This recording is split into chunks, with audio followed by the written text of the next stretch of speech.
But if you'd like to support the Cash App in the description, if you'd like to follow me on any other platform, being said, let's get this show on the road.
All right, hold on. Gotta get the music together, man. Trying to get the music right. Hold on 1 second. I don't know what's going on with this damn internet, bro. I'm just gonna keep playing until my joint come on.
Does it do me?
Trying to get this music together, y'all. I might just have to go to the damn video. This thing is acting up, bro. It's acting all slow and shit. Man, we're just gonna go to the we're just gonna go to the videos, man. This is ridiculous.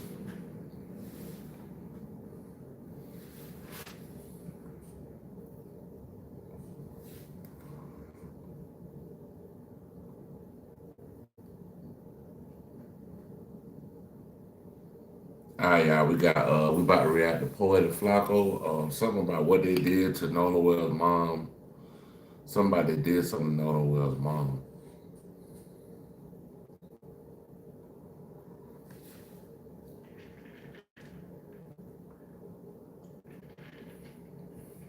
What did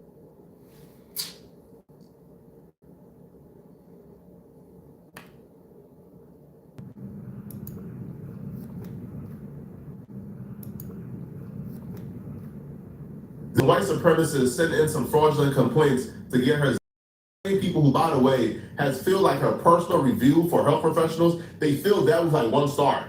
So they're just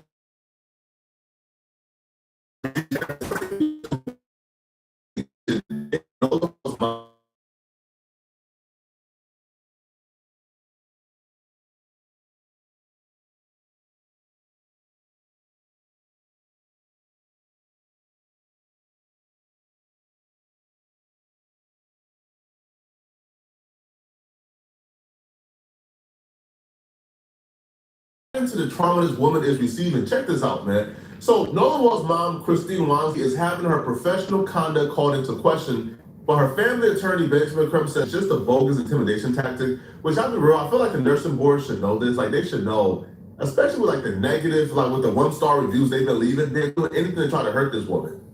Here's the deal. Crump announced Wednesday that this is sad, bro, that somebody would go to that level to try to I mean, at a point, at your lowest point, don't no parent ever want to bury any of their children, bro. Don't none of them. So it's like, I'm a parent. I don't want to bury my kid. You know what I'm saying? Ever in life. Like, I want to grow old and maybe see grandkids and all that one day and all of that type of stuff. But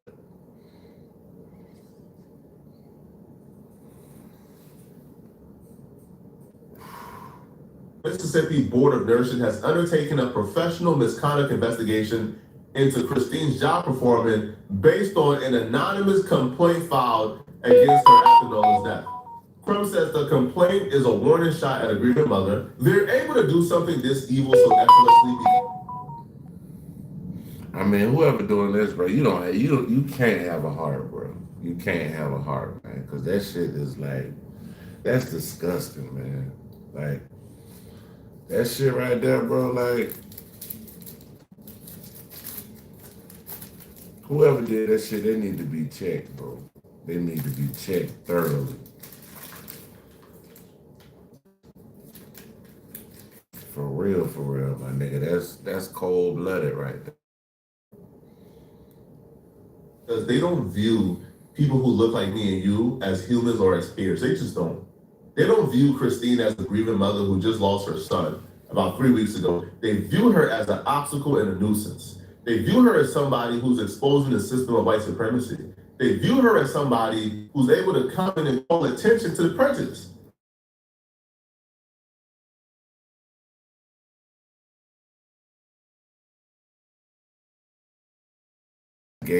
Of someone's death and the first 48 hours pass away.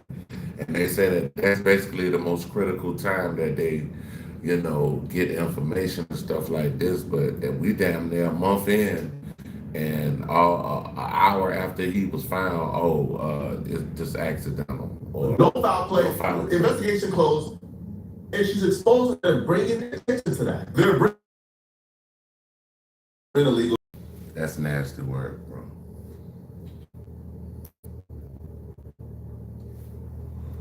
Yeah, that's nasty work. So he adds, it's a distraction, it is intimidation, and we would not let it stand. Christine had part of her identity stolen from her the day that Nolan died. Now someone is trying to take another piece of it. The cruelty knows no bounds. Crumb says the timing of the complaint is incredibly suspicious. This just shows the family is asking the right questions and they'll keep at it. No truer words have been spoken. If her investigation was not effective, if she wasn't putting pressure on people, if she wasn't holding people accountable, then they wouldn't be after her. They don't need, because what reason do you have to go after a grieving mother? Now, Nolan Well's mom will respond back to all the evil stuff that's been done to her.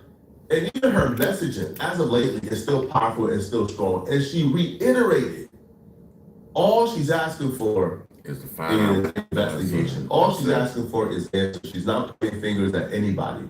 All she wants is an investigation. You know an MBA can change your career.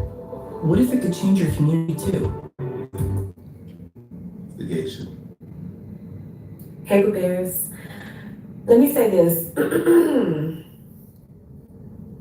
She looked like I know so many people are like, oh my God, you need to stay on social media, you need to give it a break. Well, just know I'm not on social media all day.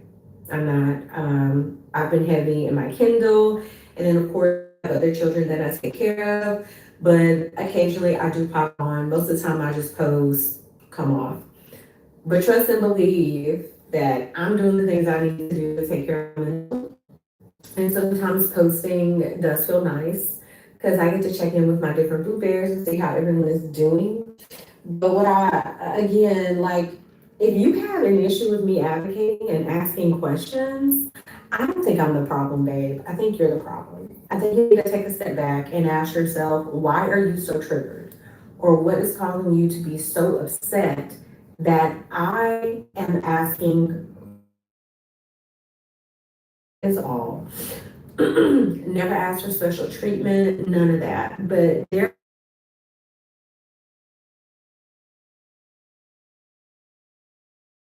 like she's handling it with class, a whole lot of dignity. And being that she basically ain't bothering nobody, bro. She just want to find out what happened to her son, and these type of things. You know, they better be bad as her, cause somebody might have snapped about his son got unalived by a police officer, and soon after that, I think like I don't know, a little while after that, he unalived the police officer.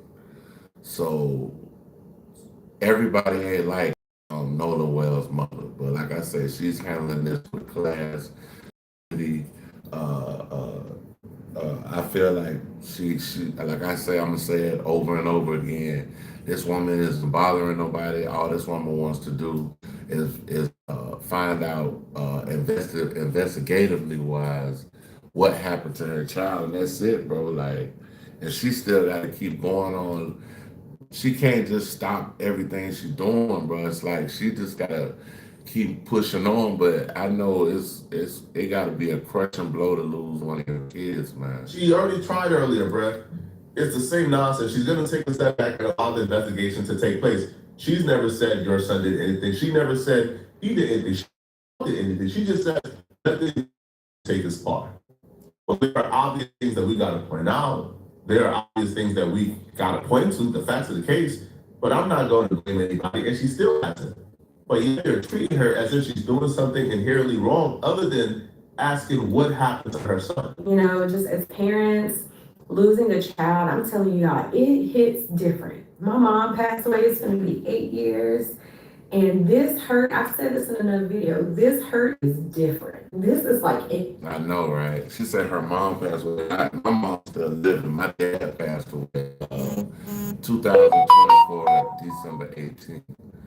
But yeah, that's a hurt.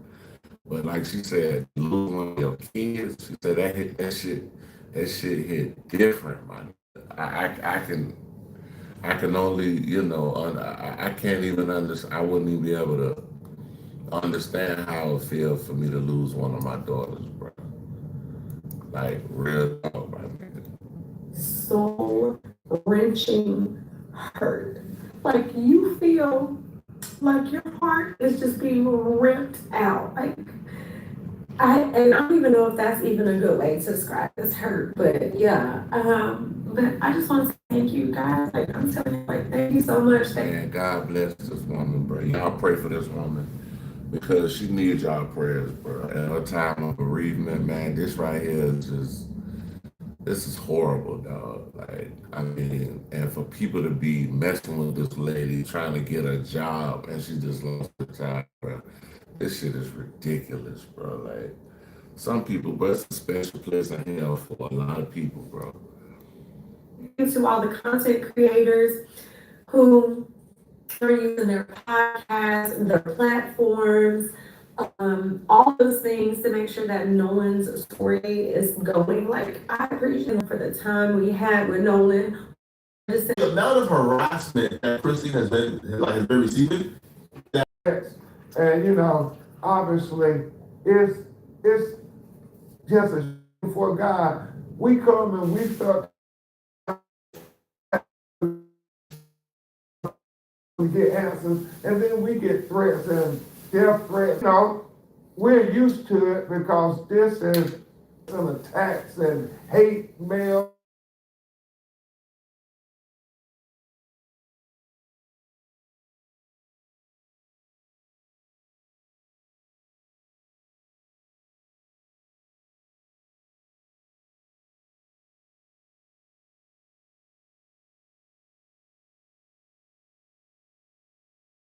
They're getting all kind of attacks and threats.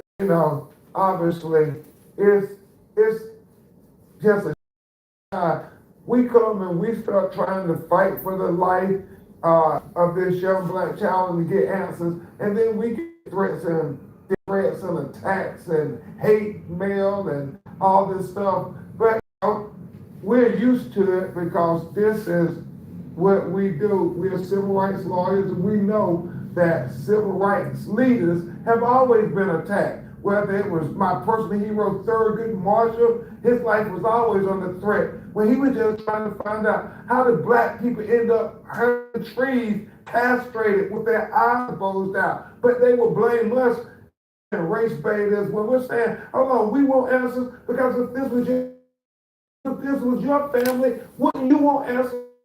I mean, people who are the bad people.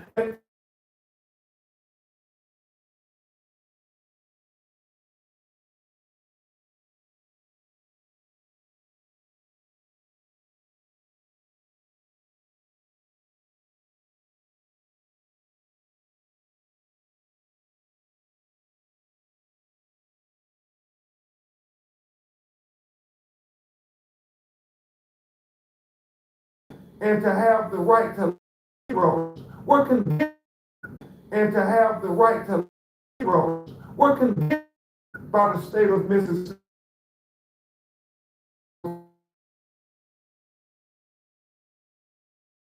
Company with Thurgood Marshall and Martin Luther King and Medgar Evers and Fannie Lou Hamer and the great Ida B. Wells. I'm okay being in that company. My ancestors fought for us to be able to have a voice and speak truth to power. And shame on us if we don't speak truth to power when we have all of the education and legal acumen and resources to be able to go give a voice to those who don't have a voice, to help fight for marginalized people, to help fight for what my grandmother called the least of these. Shame on us if we don't stand up and fight for them because our ancestors fought for us.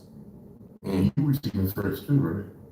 Oh man, they're making all kind of attacks and threats on me and Reverend Al and anybody else who's standing up. But we're used to that. That's just a distraction. With common sense or humanity, of course, any type of threat, harassment needs to be dealt with. If Warren's mom is receiving threats in her DMs, they need to be arrested, in which they are being arrested. And nobody is having a problem with that. You don't see Benjamin Crump or myself or anybody say, man, why are you arresting the people who's threatening to actually go? No, they need to be arrested if they're making threats. That's the fact. They need to be arrested, right? If anybody is threatening Warren's father, they need to be arrested. If they're threatening Warren, they need to be arrested. If they're threatening anybody who have not been arrested, charged, and convicted yet, they need to be arrested.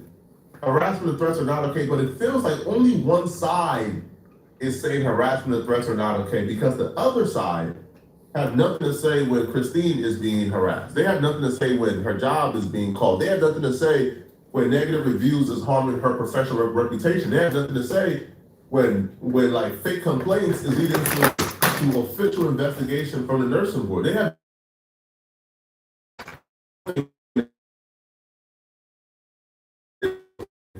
what's happening to this family is enraging. But let me know in the comment section what do you guys think about this. If you're still watching this video and you want to watch another good video, then click on this video right here somewhere on my screen, somewhere here, or here, or here, or here, somewhere on my screen to find. Oh yeah, we're about to go. Let's see what we got. Trapmore Ross, wanted cartel bros, arrested after live. What?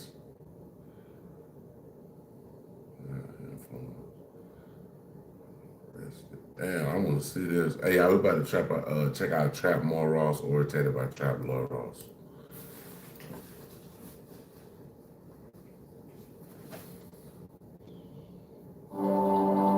Are you sure you're not being watched? Detect hidden spy cameras in...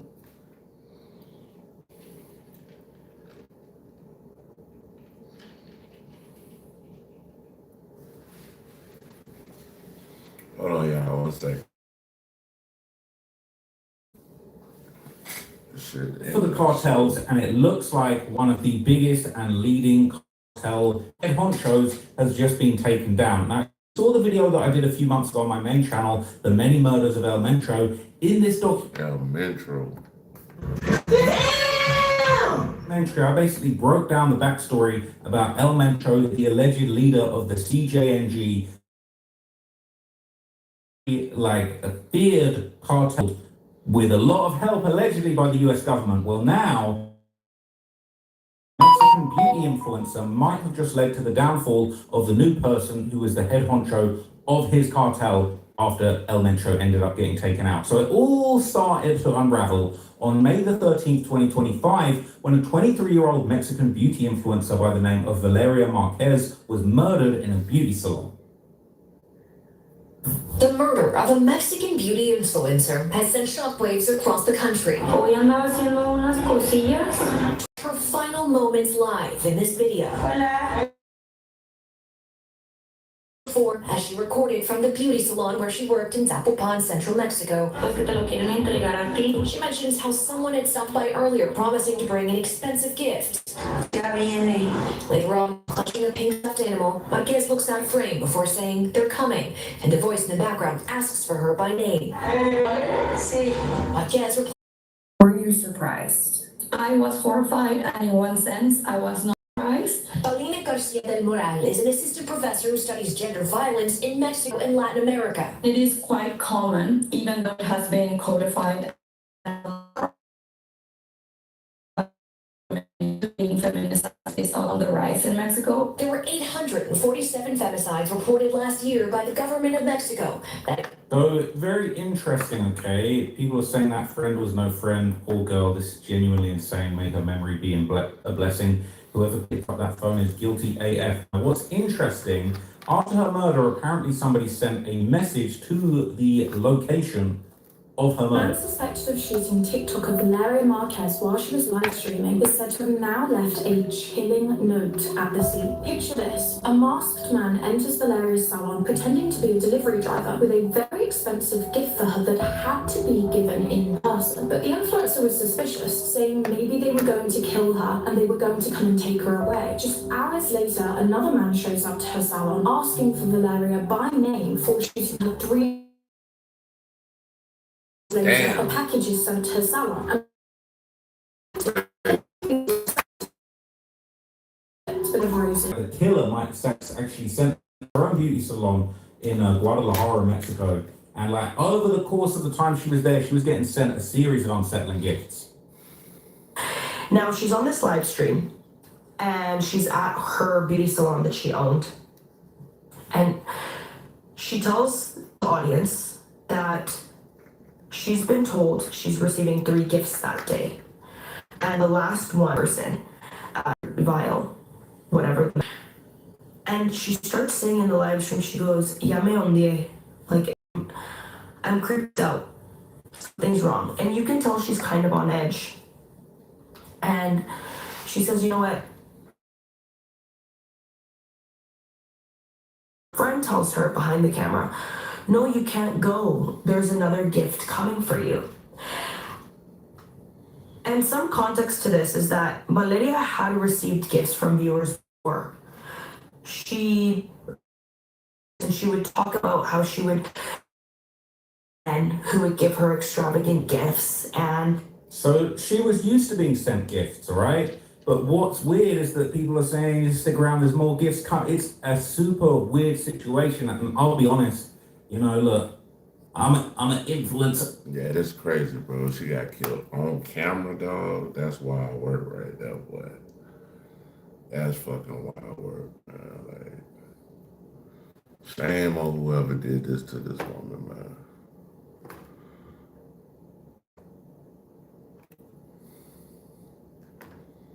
For real, man. This shit is... It's horrible, bro.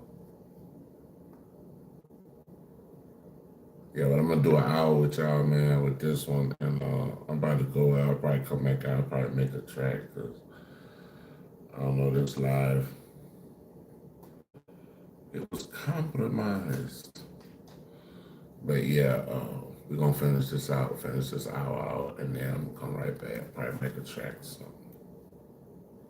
I don't want no gifts from nobody. Don't send me nothing. Don't worry about it. Don't send me shit. I don't want no gifts from nobody out there. I don't know. If I don't know you, I don't need a gift from you. Leave it. Leave it out. That's weird. It's kind of weird. So I can't imagine what she was going through. I don't know if it's different with women. Maybe there's a different approach.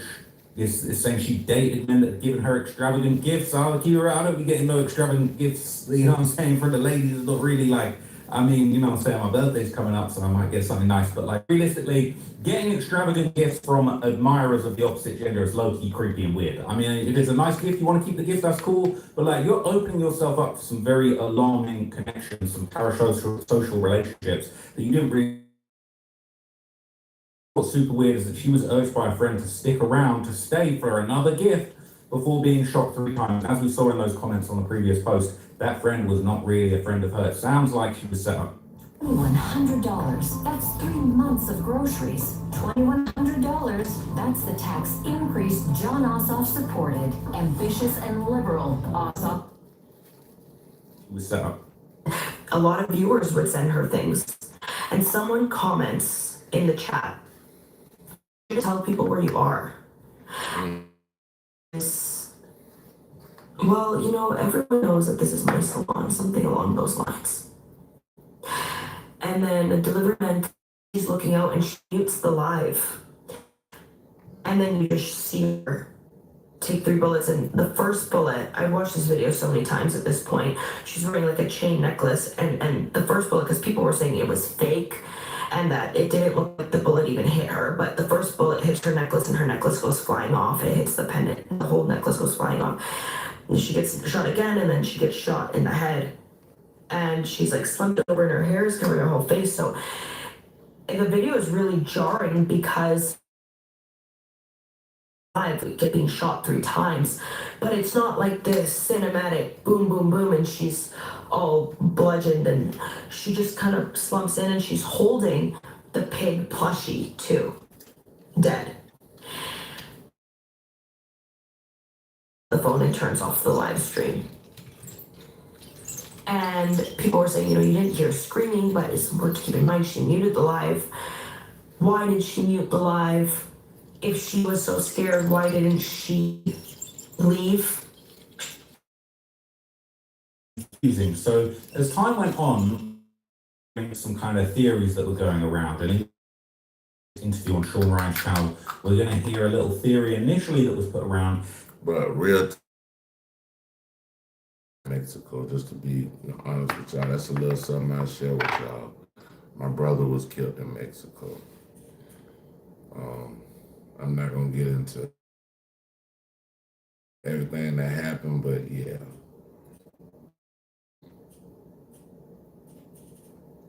I have 2 theories. I think the one that sticks out to me the most is she was probably dating the wrong guys. She asked me to do something I don't want to do. And family. So that's what I think happened.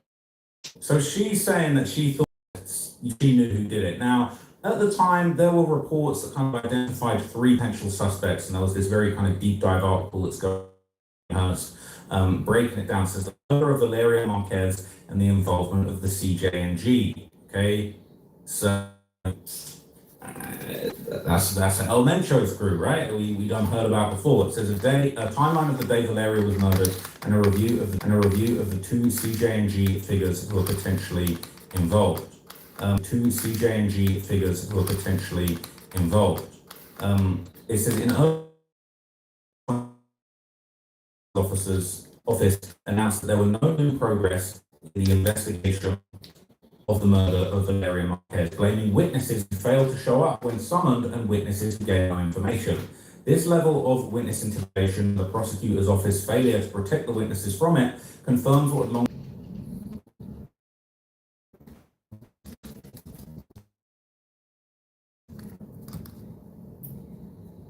ago, alias LRR, were involved in the murder of Valeria. But let's review some of the facts of the case. So, background information.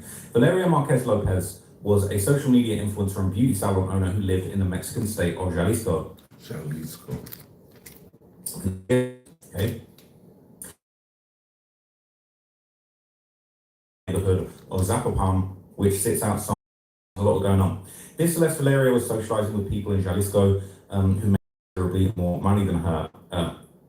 Valeria was also known to be friends with other influencers who lived there, such as Vivian De La Torre.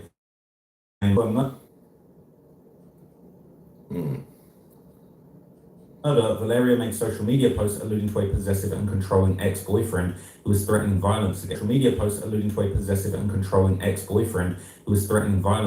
her. So these are kind of posts that she had made, and it's translated.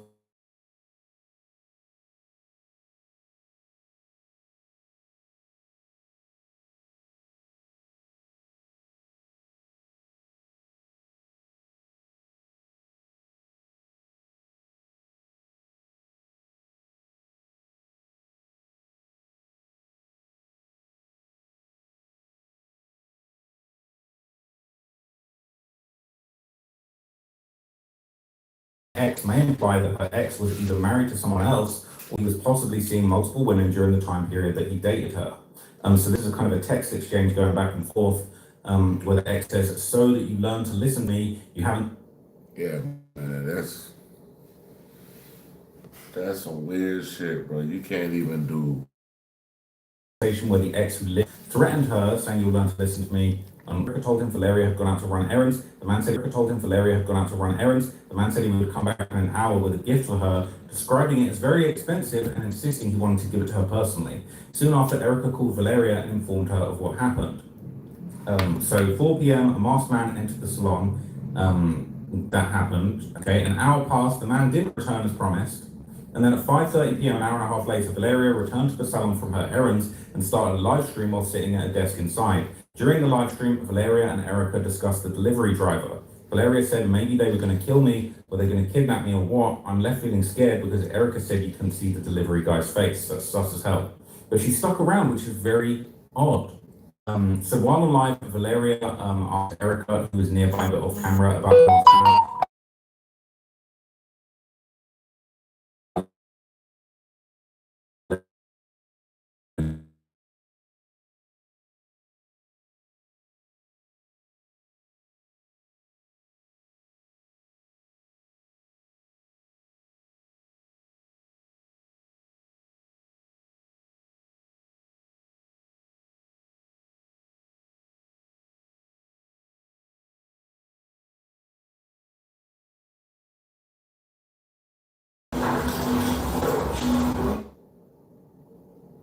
And then allegedly that's actually just see the video and it was bad. You don't really seconds later shot her. Oh, that's horrible. I already told you this. So suspect one, Ricardo Ruiz Velasco LRR. Exactly one day after Valeria was murdered, a Mexican journalist from Radio Formula named Jose Cardenas reported that the ex-boyfriend of Valeria Marquez was Ricardo Ruiz Velasco, alias LRR. LRR is an upper-level figure in the CJNG and the leader of the enforcer branch known as Grupo Elite. Definitely not somebody to be played with. It only took one day and one good journalist to uncover a suspect who actually had the ability to order a hit in the CJNG-controlled city like Guadalajara, but most of the press coverage followed an endless series of revelations about the potential accomplices like Vivian De La Torre and Erica, who could have only at most aided in a hit that was ordered by someone else. Suspect 2, Francisco Alvarez Solorio, son of R1. On May 20th, Honduran newspaper called Nota wrote an article covering allegations that Valeria had dated a different CJNG figure named Francisco Alvarez Solorio. So she dating dudes in the same gang? Like, she tripping. I mean, I'm not saying that anything she did should have caused her unaliving, but what I will say is she shouldn't have been dating two dudes in the same gang. That wasn't smart. Interesting. Alvarez Solorio is the son of Ramon Alvarez Ayala, a figure who also had the necessary influence needed to have ordered the hit. See footage of R1 and R2 here. Ooh, do I want to see this? It's going to be bad. I was hoping that there wouldn't be some like horrific, other type of cartel footage. But this appears to be some kind of arrest. But what's crazy is often what's happened is they arrest these guys and then they manage to bust out. And they're back outside before you know it.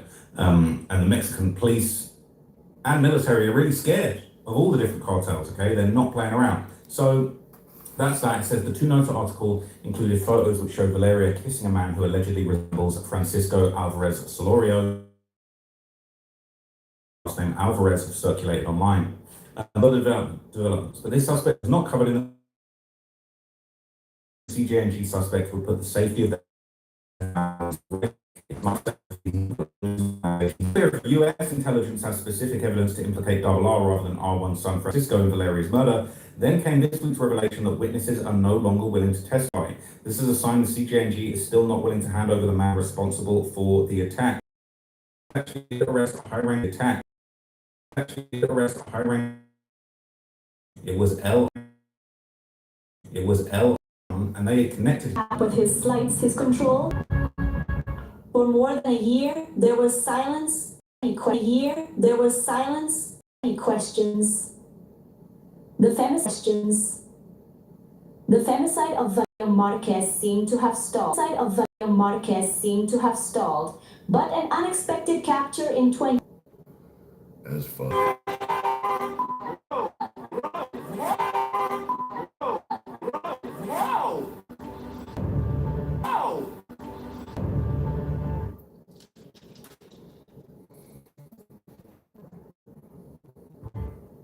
A little over a year since the murder of young model and content creator Valeria Marquez, it was announced on July 31st that the person who allegedly ordered her death has been identified. Valeria Marquez was a... So it's kind of apparently when this LR1's son actually asked his father if the hit could be carried out. So this is the details, and I'll show you another article about this. According to authorities, the investigation indicates that Francisco Cucuan, the son of Ramon Angel and ex-partner of Valeria Marquez, allegedly asked his father to carry out the femicide. As the Secretary of Security explained, there is a history of threats against the influencer, and the prosecutor's office... So he had his daddy take her out. Like, that's crazy. That's wild work right there, bro. You ask your daddy to off your old, when your girl, the girl you talk to, ask your dad to off your girl. That's weird. That's super weird. This is already working on gathering evidence to request the arrest of Francisco N., who is considered a key piece in clarifying the case. The father is in custody. The son who ordered the femicide remains free. Following Garcia Harfuch's statements, social media users related to the content creator's personal life and recorded. Anybody that would and have her unalive, you're weak.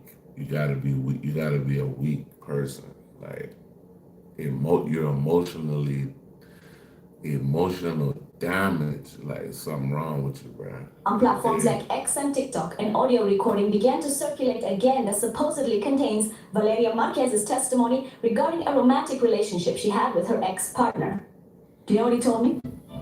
That I was already used goods, that he didn't like women who had already been through many hands, that a lady... Damn.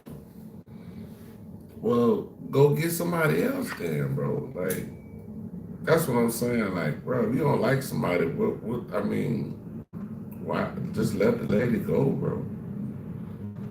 That's some goofy shit. But anyway, bro, I'm trying to get back out here, pop back out. I'm gonna probably come back in and try to make a track right quick. Hey, man, y'all kill me in the Comment Cafe. Like, subscribe, share.